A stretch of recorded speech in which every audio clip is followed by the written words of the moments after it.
Welcome back to another episode of the Dutchy and Swoop Show. It is a cold Melbourne day, innit? It has literally hit us pretty hard overnight. We've been very lucky with the weather. I must add. Even the weekend's coaching, just really beautiful day, sunshine, and no wind. And all of a sudden, it's hit us like a steam train. I know. And Melbourne, I don't know, Melbourne cold seems. I was in Europe for a bit of their winter last year, and for some reason, Melbourne's just colder than like I was in Edinburgh when it was like raining, snowing, and Melbourne's colder. I don't understand. It is pretty cold. It's not as cold as Hobart though. I might add. All right, so be aware if you want to go down and play in Tasmania, which we're going to talk about a bit later. Buckley going over there. You know, one thing is you have to be prepared for the weather. There's no question. Look, we'll start first with sending our love and support to the Selwood family with unfortunately both Troy and Adam passing away over the last few months, and I think. For me personally, I've been really open about my mental health battles on my page and seeing a psychologist and sort of going through all that therapy and getting to a place where I can sort of function day by day. Yeah. And some days are really easy, and some days you go through it and you're like, this is amazing, and then the next day it just hits you. You can just get hit by a train. Like it's just like it's just the mental struggle that you sort of go through, and it's a roller coaster. Well done for sorting help too, mate. Thank you. I think that's the biggest thing, isn't it? When you're a strong man and you want to fight it out and think, I'll battle it away on my own. But the hardest thing, is obviously to reach out and tell people you got issues or a problem, and seek help. So well done to you, and thank you. Would encourage anyone else to do the same. Yeah, and I think that's a great message. We won't sort of touch on it for too long, but I think the message is like it's not weak to speak, and two, you're not any less of a man for just going out and seeking help, or just asking telling your mate, I don't feel good today. Yeah, and the news of Adam's obviously came in on Saturday morning and. Through a friend of mine, and I was sort of, this has got to be a mistake. I was Googling and looking online, social media, and I've got identical twin boys of my own, so I was freaking out, rang the wife, and she's freaking out. We're looking for it, but couldn't see any news. Yeah. It was all so fresh. So, our hearts go out to the Selwood family and wish them all the very best through this tricky time. Yeah, it's sad, and not just Collingwood, but everyone, the footy community will just wrap their arms around them, and we wish Scott all the best as well, who is a part of Collingwood's coaching panel. But I guess we'll pivot to something a little bit lighter. Yep. Which was the weekend's game against Guyana, against the Crows. Again, we were talking about the cold winter day today, and it was just pouring on Saturday. It was, yeah. But it was a good game. It was a good game, and obviously the MCG holds water pretty well. They obviously look after the grounds pretty well at the MCG, as you can imagine. So it wasn't a genuine slippery day, but obviously there was moments where it did rain. Yep. It did affect the game. We thought that maybe they'd bring Dean in as a key back, but as the weather sort of came in, they probably thought we can get away with this. Don't need it.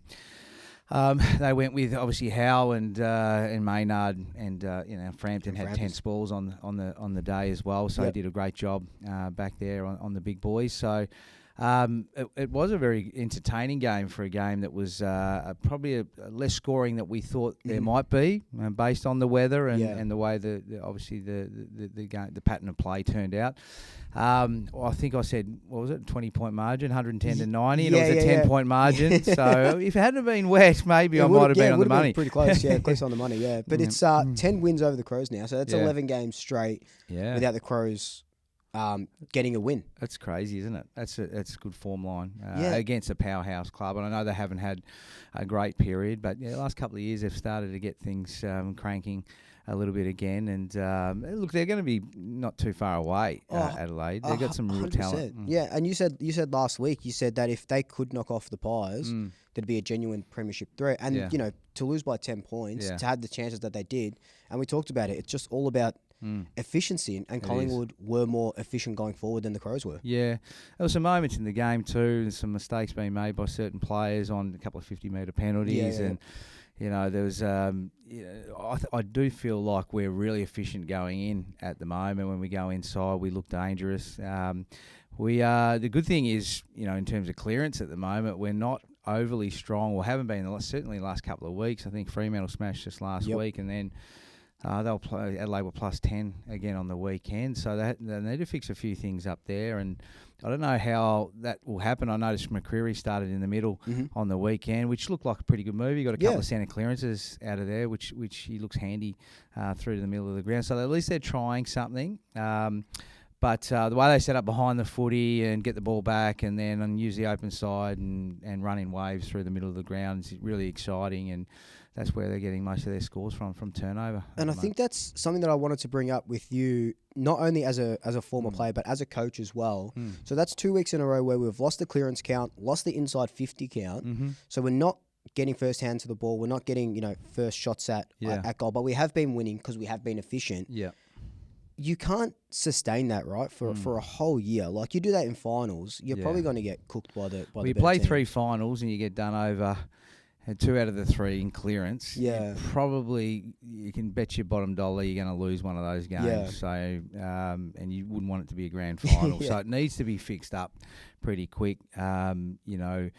In finals, you get the ball going forward. There's more pressure when it goes forward. Your defenders run under a lot more pressure, and they make mistakes when that happens. So you got to play the game in your front half from clearance a little bit more often.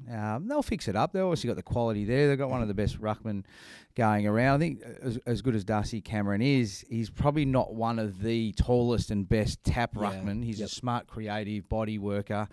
And he's got good timing with his ruck work. And when he gets clear, he hits it to the right spot. So his taps to advantage are quite good. But for instance, on the weekend with O'Brien, he's one of the best going around. Even Darcy the week before, I know he didn't play well, but he's a big boy. He can get his hands to it. I know he got subbed out. But there are some slightly bigger and taller with ruckmen with better reach. So he's got to get a bit more creative. So maybe they go less attacking at centre bounce and then squeeze the bodies and work at reacting to the play rather than working to the hit spots a little bit more. Right. So that's something I've done with my obviously local boys at the moment, because we played without a ruckman for a couple of weeks, and it can work quite well if you're really disciplined at ground level with your body work. And I think that's what I think we've seen the inverse effect of that when Brodie Grundy was rucking for us, where we still had a good midfield, but I felt like all his hitouts were always going. They were the opposition was sharking his hitouts more, and I think Cameron is going to have, and if it is Cameron and Cox going into, and we'll talk about the Kangaroos game in a second, but going into Tristan Sherry, who is just top 3 ruckman, if not the best ruckman in the game at the moment. And a big boy. His game too is a lot at ground level too, though. Isn't it? He follows up, he gets possession. Yeah. He's a good marker around the ground, but he tackles like a machine. Yeah. So he's hard at it. He's Caroline Springs boy where I coached. Okay, so I didn't get to coach him, unfortunately, but no, he's a weapon. I wouldn't say he's one of the best tap ruckmen though, but he does jump in early. He's probably not one of the absolute biggest, but he does his best work around the ground and at ground level. And it was a good battle with him and Nankervis on the weekend, where they were just both probably the same sort of type of ruckman, big boys. They were, I think at one point at halftime, they had 11 tackles between them or something ridiculous. Yeah. And that's what Cameron is going to have his work cut out for him. He will have his work cut out. He's different to what he would have seen before. Yeah. But you know what? He's still relatively inexperienced compared to obviously Cameron. He might be able to manoeuvre him where he wants around the ground a little bit more, take him forward, make him accountable. He'll have to think and be a little bit more creative with this one. And it'll be an interesting battle, that's for sure. It will. And look, we'll talk about, before we get into the preview for the Kangaroos game, which is just going to be an exciting game just in general. We'll talk about the VFL, what that happened before Saturday's game against the Crows. Charlie West kicked another 3 on the game. Charlie. Like, he's averaging 3 goals, sometimes 4 goals a game. He can't be overlooked again. I think through just weight of numbers at the moment, he needs to be looked at. Yeah. And, I don't want to put a dampener on things, but, if you're trying to find a gap somewhere to fit him in and see what he can do, he'd like to think this week against North Melbourne is an ideal game to find a gap for him. Remember, he's played his role last couple of weeks, but he's averaging 11 touches, 3 or 4 marks. I think he's only kicked 1 goal last week, none the week before. Yep. Maybe it's worth just throwing him back for a couple of weeks just to have a look at West, because if we don't do it now, maybe it might be too late. Maybe you're waiting for an injury, and when that injury comes late in the year, when the game's got more pressure in it, in finals or on the cusp of finals or whatever that might look like, it's harder for a young fella like West to perform under more pressure. Whereas you come in, it's decided how many have we won in a row now? Yeah, a couple, 2 in a row now. 2 in a row, but we've won we've won. We're 8 and 2 at the moment. So 8 and 2 for the year. So you come into a side that's won 8 out of their 10 games.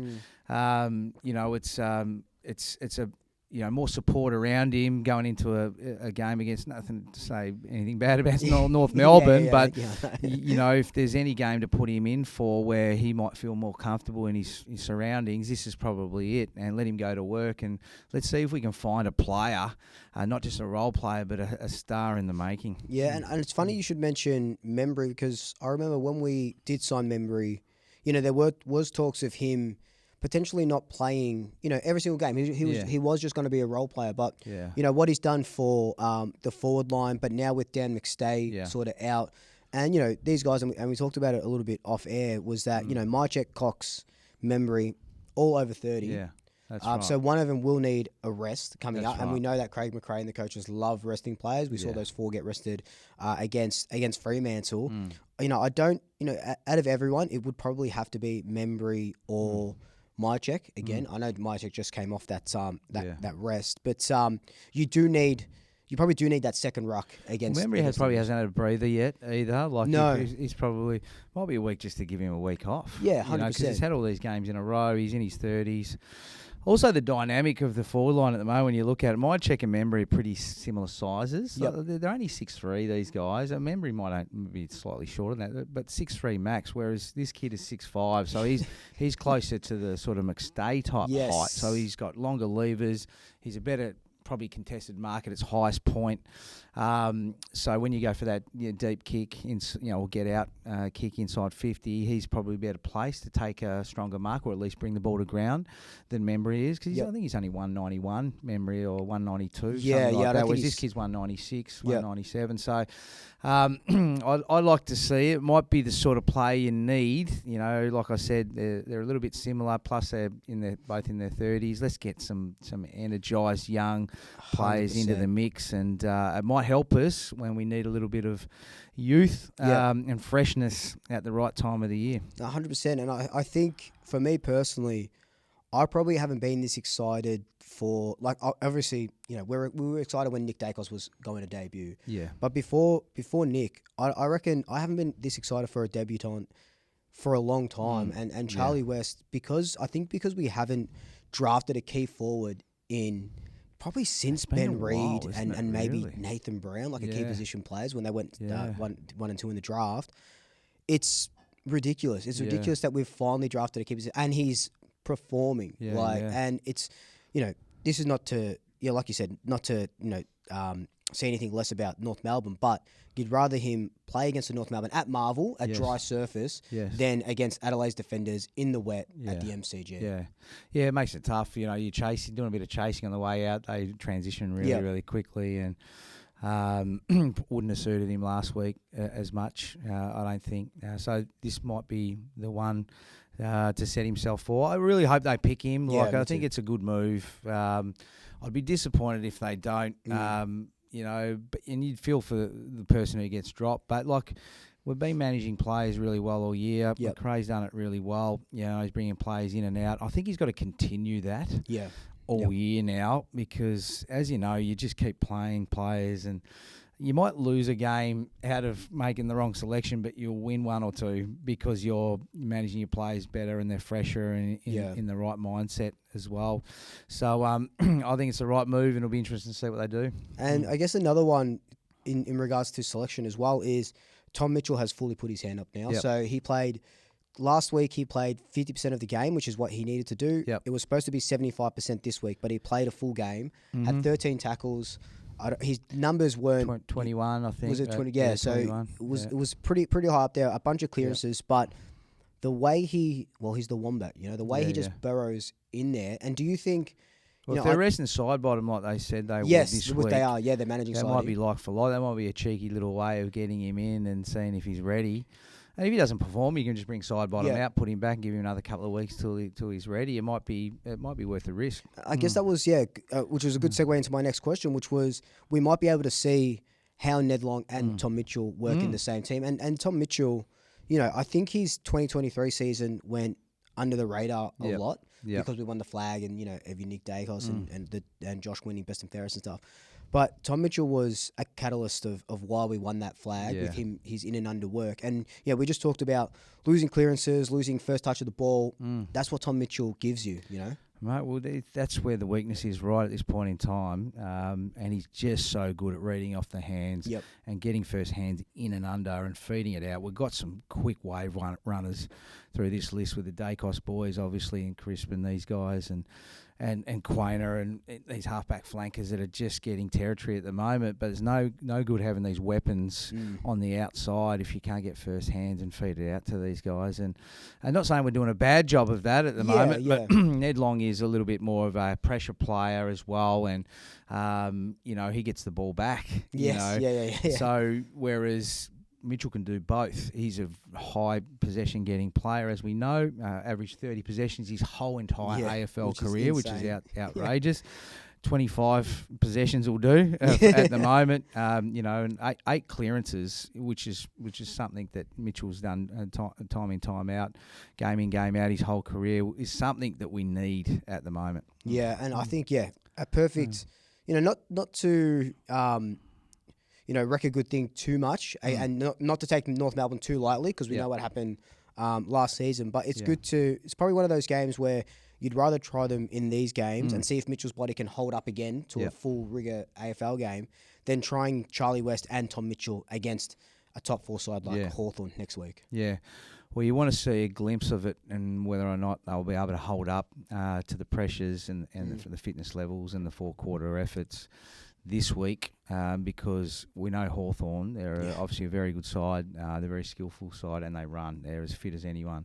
So, this is the week to test it. I don't think you can throw those guys in next week. I mean, you could, maybe one of them, but you'd rather see it now, get some evidence that they can do it, and then it gives you a bit of confidence and trust moving into the next week. Exactly, and I guess we'll get into the preview of the Kangaroos games, and I want to get your thoughts because on our little sheet when we talk about what we're going to talk about for the episode and stuff, I put that this could be a potential banana peel game. So I remember talking to my mate Sammy, if you're watching, a St Kilda supporter, and I was talking to him before the West Coast game, and he goes, "Look, this is genuinely a banana peel game for us, St Kilda West Coast at Optus."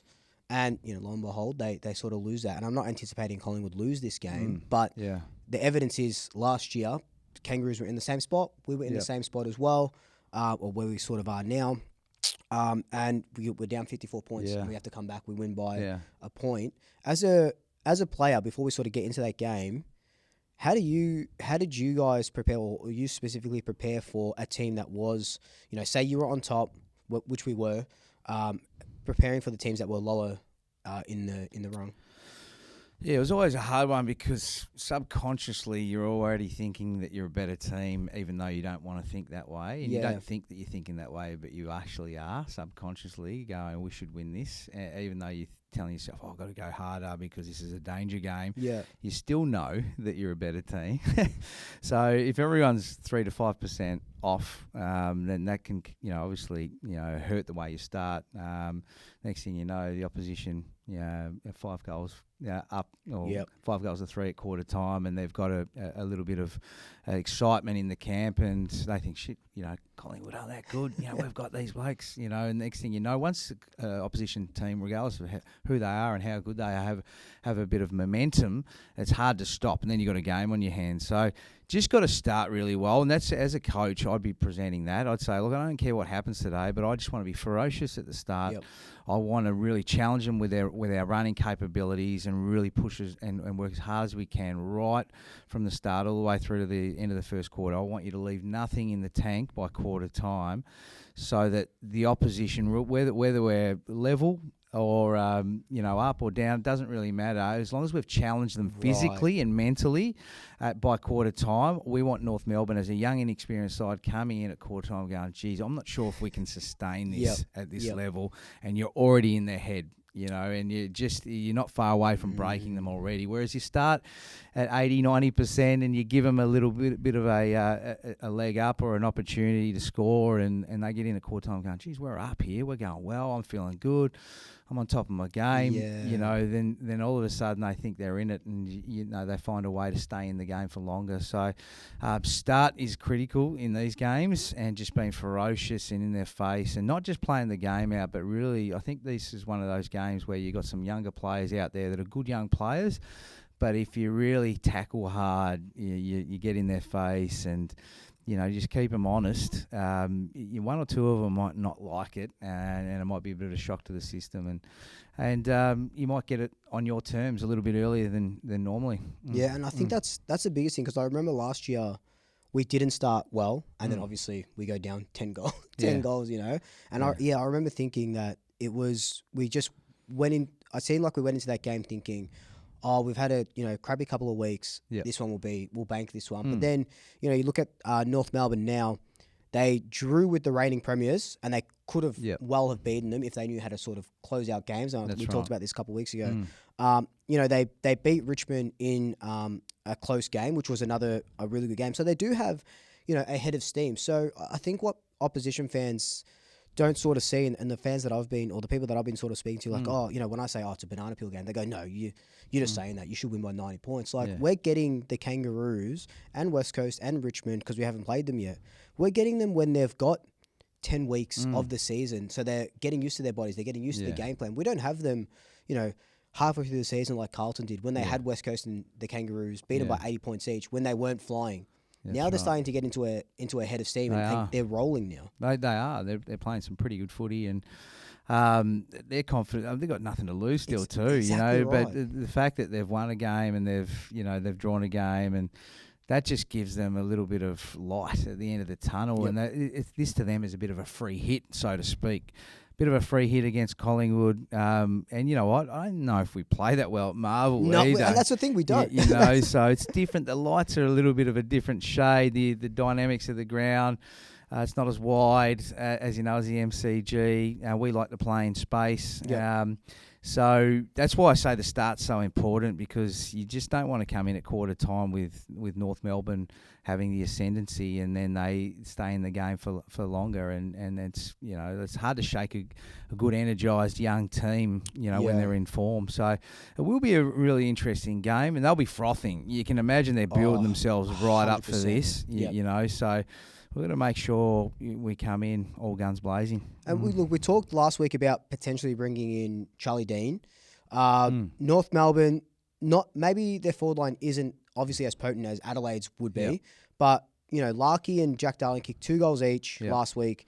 Zerha, who always plays well against us, kicked 4. Well, then you also got young Finbar Maley, who's just popped up. True, yes. He's 6'5" and can sit on blokes' heads, and he's very raw. But there's 4 guys that are genuine key position players that can kick goals on their day. And we're undersized. That is a worry when it's under roof. It's going to be dry. It might be more of an aerial game on a slightly smaller ground than the MCG. They're going to have a think about more this week. I know he's on a bit of an injury cloud, but if we were talking about this before, I'm thinking if he's not right, don't play him. But when you start mentioning those key position players, you're thinking, hang on a minute. it might be worth the risk of bringing him in a week early, even if he's not quite right, because there's some pretty handy key position players in that forward line. Yeah, and fingers crossed more does come up, because we will need him, because we've got the Roos, Hawthorn. I guess we'll talk about Hawthorn next week, but Hawthorn, I'm not too worried about their talls. It's more their smalls, right? Yeah. And then you got Melbourne, but if more doesn't come up, it has to be a Charlie Dean game. Yeah. Because as much as Howell did well last week and he was one of the best, and Billy Frampton, you still got two other guys. Yeah, I think that's the thing. Last week you're covering two keys and a medium that plays like a key. Yeah. So Maynard could have taken him, and it was wet. Yes. Yep. So you're running the risk of going, okay, well, the ball's going to spend more time on the ground. And by the way, they still outmarked us in the air. I think it was 15-8 or 14-8 contested marks. So we got away with one. Yeah. But I don't think that's going to last. If Moore's not right, Dean has to come in from mine. And he has been, I know we talked about the VFL just quickly before, but he has been doing just absolute wonders in the VFL. And I think one of the biggest knocks on Charlie Dean was his positioning. He still had his body wasn't super mature, because he had a couple of seasons out with all those foot injuries and stuff. But him and Glover in the VFL have been just absolutely incredible.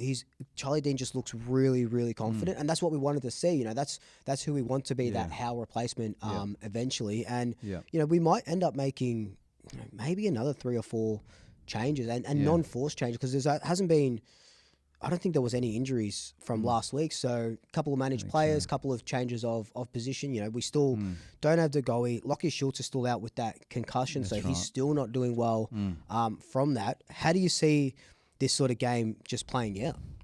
Yeah, it'll be a really interesting game, actually. Really interesting game. And I think if we can win clearance, we win the game. Like we've spoken about, if we haven't won clearance the last 2 weeks, they need to sort a few things out. I reckon zone in on clearance, where our efficiency going forward's always been good and has been all year. We just got to win 50%. That is it. Yep. If we win 50% of clearance, we win the game. They win 55% plus. They put themselves in the frame, especially with those big forwards that we're talking about there as well. So I haven't had a close look at North Melbourne, I must admit, over the last couple of weeks, but obviously they're performing quite well. And it's hard to really, stop a young enthusiastic team when they're on a bit of a roll as well. So they'll have no fear coming into a game like this. Whereas sometimes you play against the other top 4 teams or top 8 teams.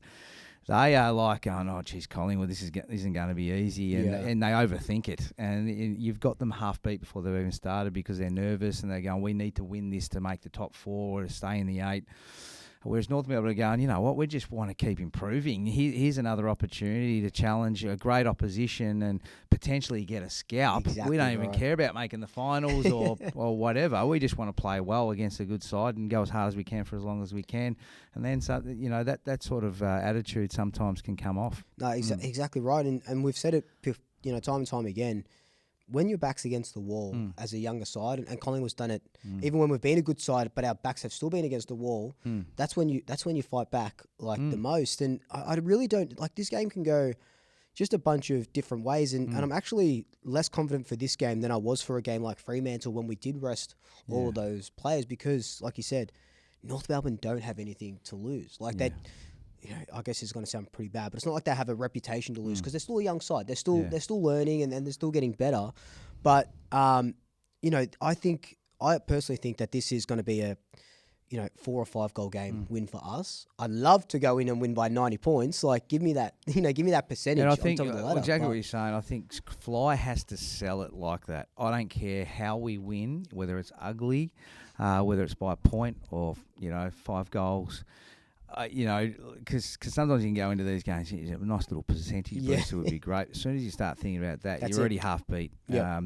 You need to go in, let's find a way to get dirty and ugly and just fight our way through this and get on top in clearance and get the ball going our way. Let's lock it in and make every possession hard for them and pressure them like we've never pressured the side all year. And if they do that and they play it play it play by play, so to speak, quarter by quarter, I'm confident we'll get the chocolates. Yeah, I think it's going to be a great game just in general. And if we can see Charlie West kick 3 on debut, which is what I've got him penned down for, would be incredible. What I do want to talk about is your run-in with your old coach, Mickey Malthouse. Yes, How did that go?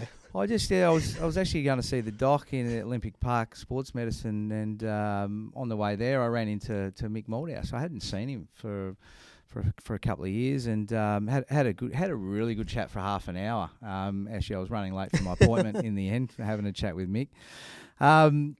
Just really interesting chat. We're talking about all things footy, and one thing he said is, he goes, look, it's a good time for all clubs to have a good tagger, someone who can obviously still need to get the footy and use the ball well in this day and age, but most clubs need a good tag. He goes, the amount of games, like even you've got the Dangerfield who destroyed Collingwood the other night. There's Bailey from Bailey Smith from Bailey from Bailey Dale. Bailey Dale, sorry, from the Doggies, who had 49 touches or whatever. The other night they went through the plays that played on him.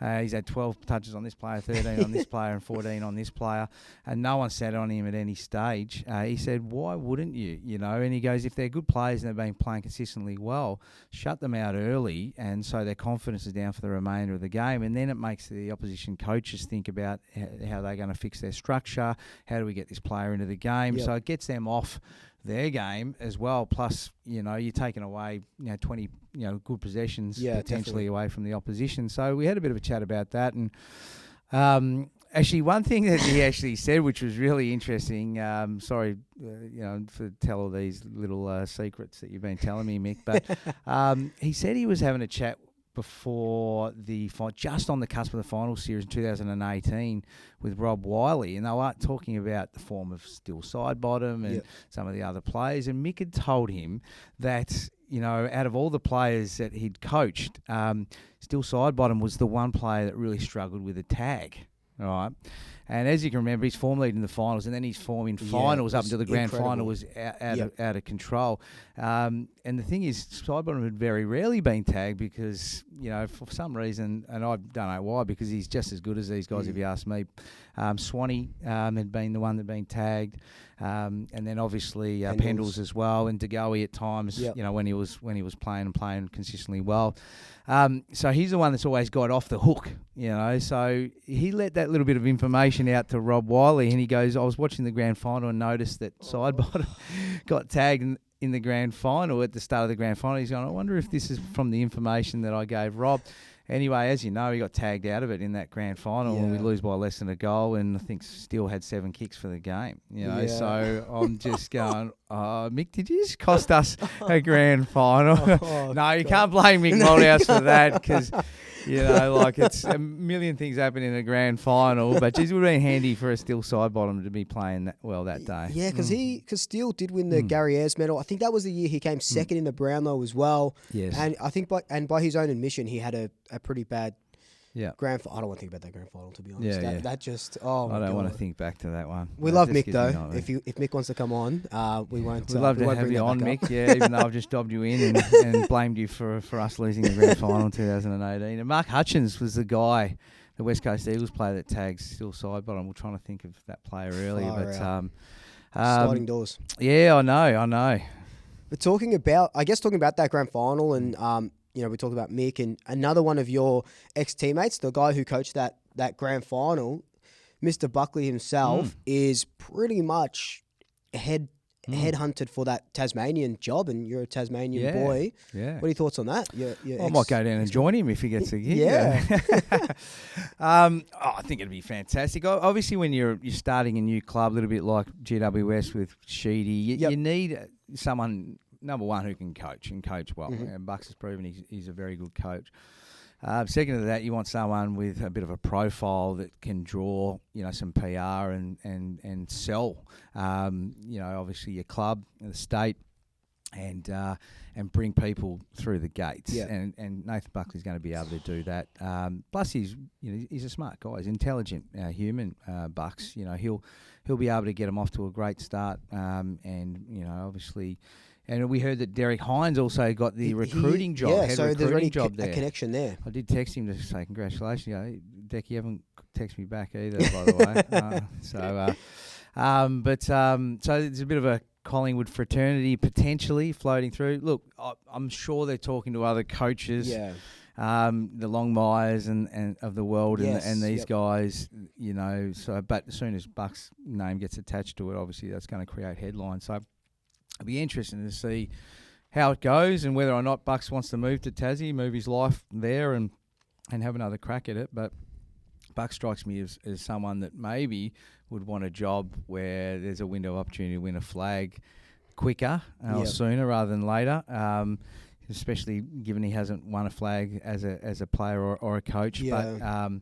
But it'd be a great project for him, and I think he's more than capable of pulling that off and getting Tassie off to a great start. Yeah, 100%. And there was a period, obviously that succession plan and stuff where it was a little bit testy, but towards the end of his tenure, he did have a couple of good years. Obviously took us to a flag, and he was just a kick off a flag. But I was listening to Dale Thomas, I think it was a couple of days ago, and he was saying that Nathan Buckley was messaging or calling former players that he coached to see where he can improve as a coach. So I think he wants this job. Like, I think it'd be great for him. He's and the analysis that he gives, on Fox Footy and stuff, he's pretty much second to none on those shows at the moment. And I would love nothing more.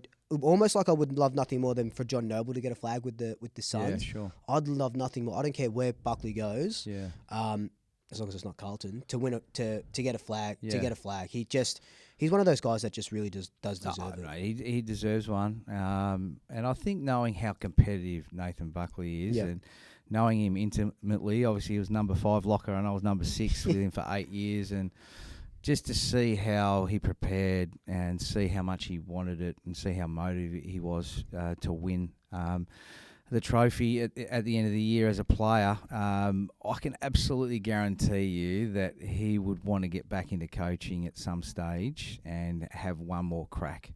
Just one more crack. He wouldn't want to die wondering. Yeah. So there's no, whether it's the Tassie thing or not, he'll be back. I can guarantee you. He's got that fire in his belly. Would you, if he called you up and said, Dutchy, I see what you're doing at Marby. I need an assistant. Would you go over? I'd be open to having a look at it. I have lived in Tasmania obviously growing up there until I was 17.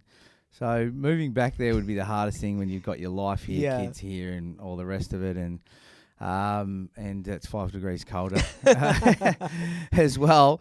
Those frosty mornings are a killer in waking up in Hobart, I'll tell you right now.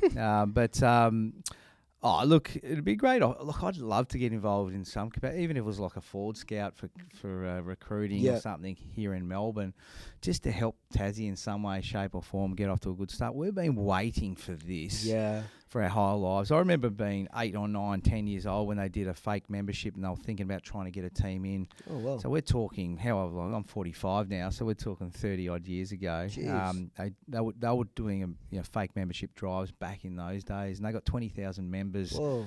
Like in the blink of an eyelid. And they, for whatever reason, the AFL didn't want to put the money and the energy there. They were obviously trying to grow the game in areas where they thought they were going to lose the marketplace. Yep. And that's where they went. Tassie was always there if they wanted it at a later date. Now it's happening. It's just really exciting. But we've been waiting this. My parents have been waiting for this. I've been waiting. All the footy fraternity down there are so excited, and I can absolutely guarantee you that this will be huge down there. The crowds will be big from the get-go. And there'll be a massive vibe down there. Even when they brought the Tassie Mariners in for the first time in the under-18 comp, we were getting 2,000, 3,000, 4,000 people to games down there, and the local state or the state leagues were getting 800 people to game. We had 10,000 people at a final against Western Jets, over 20 odd years ago when that came in. That's how excited people are about footy down there again. And I guess we can stick on Tassie for a second because there's no better person to talk to about it. There is a lot of players, obviously, that come from Tassie because they got nowhere to go. They play for Melbourne. You know, there's a couple of players that play for the Roos that are from Tassie. Do you think, you know, with the close knit that the Tasmanian community have, that'll be an easy pull for the guys that are out of contract that are specifically from Tasmania to want to go back home? You think that'll be easy for them? Much easier. Like, you know, if you're a Tasmanian, you know, you love your home state. You're a little bit like, the way I've always described Tasmanians is we're like the Indigenous community. We'll talk about the Indigenous community in a minute with the weekend ahead of us, but you know, we're like brothers. Like you know, I said this on my other podcast that we started early in the year. Is I always have watched the Rewalts, you know, the Matty Richardsons of the world. You know, Russell Robinson's a good mate of mine, but, you know, I watched these guys' careers and wanted them to do so well, even though they were opposition players. Right, and then as soon as you finish the game, you go straight up to these guys and you have a chat. Oh, how's things, mate? You getting home back much these days? It's just something about the island state. We stick together. We all know each other, and we all hope they do well. And you can guarantee, especially if there's some extra money in the contracts, an extra couple of years, and with all these longer contracts that are happening at the moment, and unrestricted and restricted agencies that are happening, and the trades that are more flexible now, it's going to be easier for Tassie to get things going than I think certainly Gold Coast, but even more so GWS. You know, so they've got a few things on their side to get things happening. It might only take them 2 or 3 years to ramp things up. Wow. Whereas, you know, those clubs, it's sort of taken 5, 6, 7, with Gold Coast taken till now. Yeah, you know? far out. Yeah. So that's exciting, and you know, like as good as the Gold Coast is, and the sunshine is there, and the weather's sensational. It's not a footy state, and it's a bit bland from that point of view. They'll be like gods down there in Tassie, guarantee you. They'll be like God, treated like gods. So do you think? So I guess like, you know, people like say Buddy Franklin, right, goes to Sydney to sort of get out of that football bubble. Yeah. Do you think that if, you know, you wouldn't be going there to get out of the I was just about to say, yeah. So you'd be going there to get into the footy bubble. It'd be like going into Melbourne, right? Yeah, it'd be like, obviously it's a small, like a big country town. Like you think about Hobart, I don't know how many people in Hobart now, but up until a few years ago, there was only 250 to 270,000 people, I think, from memory. That's the same size as Geelong. So consider that, you know, as well. So it would be probably like Geelong in a lot of ways. It's like a small city, but everyone is in tune with what's going on, and everyone's backing their team, which is going to be the Tassie team. So it'd be exciting. You wouldn't be able to walk down the street without everyone knowing who you were. That's for sure. And do you think? You know, you've got obviously Hobart, Launceston. Do you think one team? Well, it's obviously called the Tasmanian Devils, so it's just one team for the whole state. Do you think a second team would be viable there to have a head-to-head, like a Hobart and Launceston? I don't think two teams would work there. Yeah. I mean, there's only 500,000 people in the whole state for a start. I know Western Australia's worked pretty well with, you know, they don't have a big population either, but they've still got more than double what Tassie have got. So I think the one, but it's just too small, and I think let's just focus on and concentrate on and building this and getting it right. Look, maybe in 15 years or something like that, who knows? But for the time being, we're just one, Tassie. The whole state, we don't want to. We're just one. We're very much there together, and we'll back the one team in. The whole state, state against the rest of Australia. Yeah, that's because I think you'd be the only club that is named after a state. Yeah, like there's no. That's just wild as well. It is. That's just wild as well. I never thought of it that way actually. Well, West Coast nearly. It's more the West Coast. Nearly.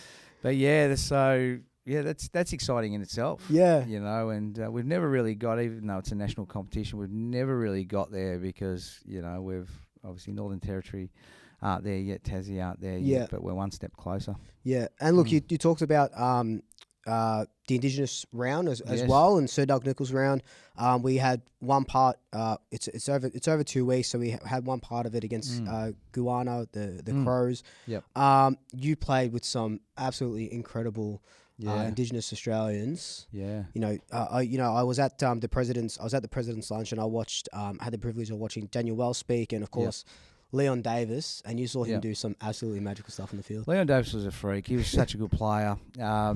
You know, and then he's gone from goal kicking forward pocket to all Australian back pocket. I mean, that's unbelievable. Like, and he was probably a bit before his time when they had those running freewheeling halfback flankers that just come off, and they're elite by foot.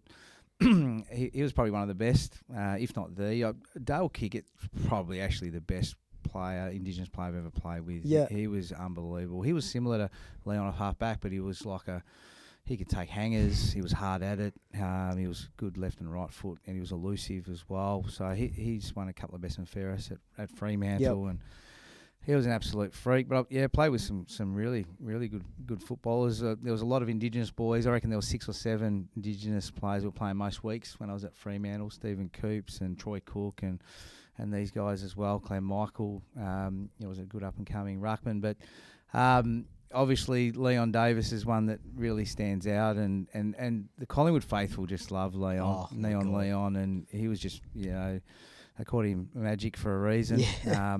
And he can do some freaky things, kick goals from the boundary.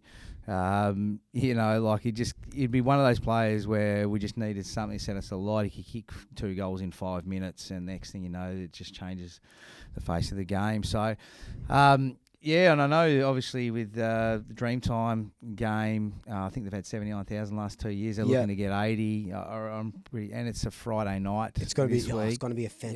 They'll get to 80. This is going to be a huge game, and I love the fact that the footy community have got behind this. The Indigenous community have played such a massive role in the AFL and the VFL over the years, and I think the Indigenous community and Indigenous footballers are finally starting to get, the respect that they deserve in the game.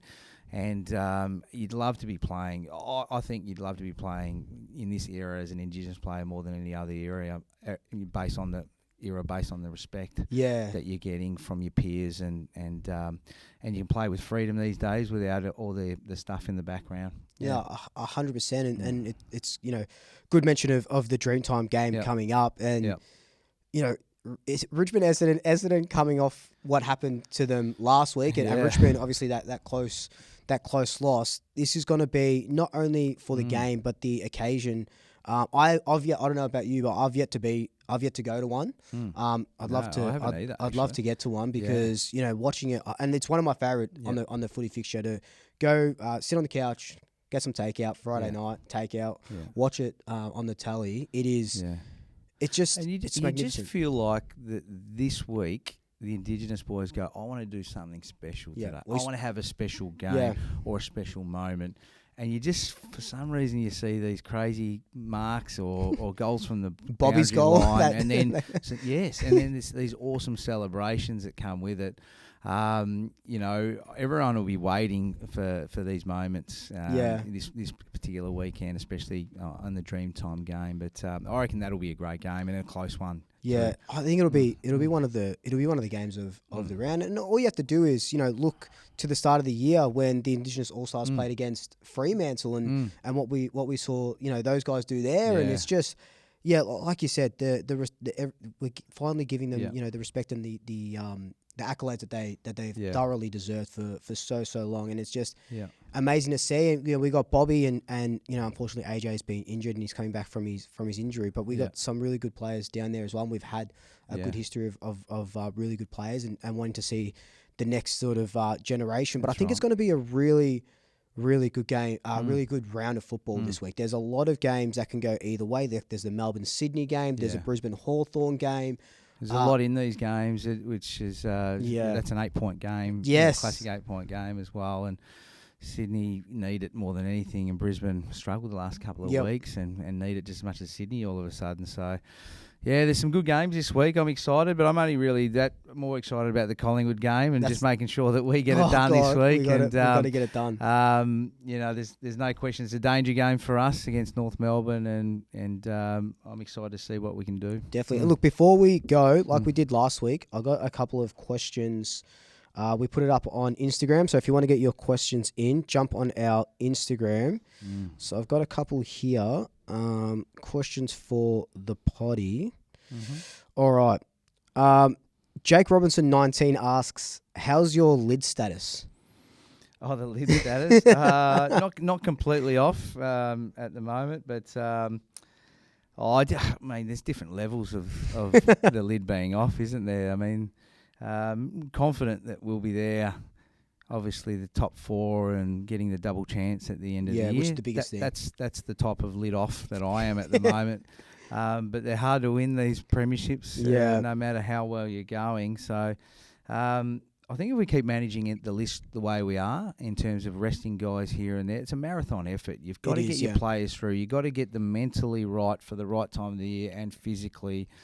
You've got to coming through that first week of the finals ready to burst, basically. And I think we're doing a good job. We are. No, definitely.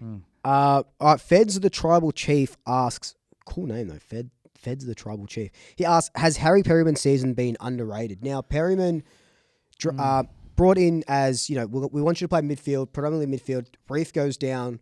Darcy Moore has been in and out of the side. So we need him as a half-backer. And as much as I didn't want him to play half-back because I thought he did well in the midfield against the Giants, he's been incredible off that half-back line. He has. Yeah, I like him back there. He's just rock solid. Yep. He seems to be clean, makes good decisions, and he's accountable. He's got good balance in his game, where he's like the Josh Dacos is elite offensively, as you know, but occasionally he could probably tighten up a little bit. I mean, you've got to have every type in his side to make it work and make it click. I like his balance in the game, and he's hard at the footy too. No, he is. And he can play multiple roles. So he's one of those guys. And if you're a young player coming through at the moment, to be able to play forward, mid, wing, back, even if you're only a sort of small, medium-sized player, that's really important in terms of balance, because even if you're not going well, the coach is always going to say, oh, well, he's not going well, but let's just move him around this week to try and play him into form. But if you pigeonholed as a forward pocket only, you might be out of the team that week. So, and that's a good thing about this bloke, Perryman. Yeah, I love him. I love Perryman. Yeah. I've got here from Zachary Waller. Dutchy, what's your game day look like? Any pre-game superstitions, playing and now? So I don't know if he means watching the Collingwood game or coaching the local games here. But I actually was really superstitious. I don't know what blokes are like now. I actually had one, I think it was back in 2003. I finally got back in the team. I'd been suspended, played at Williamstown, got back in the team. I started tagging that year and playing well. And I wore a pair of undies and played really well this game. And then I didn't want to wash the undies, and I just kept wearing them every weekend. And the ironic thing was, I think late in the year, I can't remember what game it was, but I played average in a game, and I couldn't find the undies, and I think the missus had actually washed them accidentally, and I played a pretty average game that one. I think I was just in my own head because I knew that I wasn't wearing them, but that was one that I had. But also I used to have to play this same song every game. I did it for about 5 years in a row, and I felt like every time I didn't play the song, I didn't play too well too. So I was very superstitious. What was the song? Faith No More, Ashes to Ashes. You know Faith No More? I know Faith No More. I don't think I've heard that song. I see you. Dun, dun, dun, dun, dun. You know that one? No, I don't. Don't worry about it then. But I was very superstitious. What about you, mate? You superstitious? I used to. You have to wear your Collingwood G-string when you watch the footy or something like My that, Collingwood nipple tassels always get to go when I'm watching them at home. I used to. When I was going to the games in 2023, that whole entire year, I started it in the first round where I would have to record the boys running through the banner. Oh yes. And if I was like going to the toilet or something, I'd be like, Dad or whoever I was with, you need to record it for me. Not to use it, just because we started winning, and then every single week I was doing it. Doing it. Did it at the grand final, and we won. So that was my superstition there. But I like to have a gin and tonic before every game, so just to calm the nerves. It's my probably not a superstition. Probably should see someone about that, but I like to have 6 beers pre-game as well. Just to calm the nerves. I like to have a couple of cheeky beers in the first quarter. Just same thing. Just calm. More nerves than anything. Bloody hell. Generally does a trick. Look, Dutchy, another good episode. 3 episodes in, and we'll just take it. Really into the enjoying room, this. It's been good. It's been good fun. I'll be sure to have. I'll have 2 gin and tonics, one for you on Saturday. On Saturday before the Kangaroos game. I'll be thinking of you, and I might tuck away in a little gin and tonic. You're gonna do the Collingwood nipple tassels as well. I'll send you a little selfie, all right? And we'll do a cheers together or something. Done, mate. Thank you so much, everyone. Thank you so much for watching us. You can get us on YouTube, Spotify, Apple Podcasts, wherever you get your sort of podcast from, on our Instagrams. Thank you so much for tuning in, and until next week, love you. Go Pies.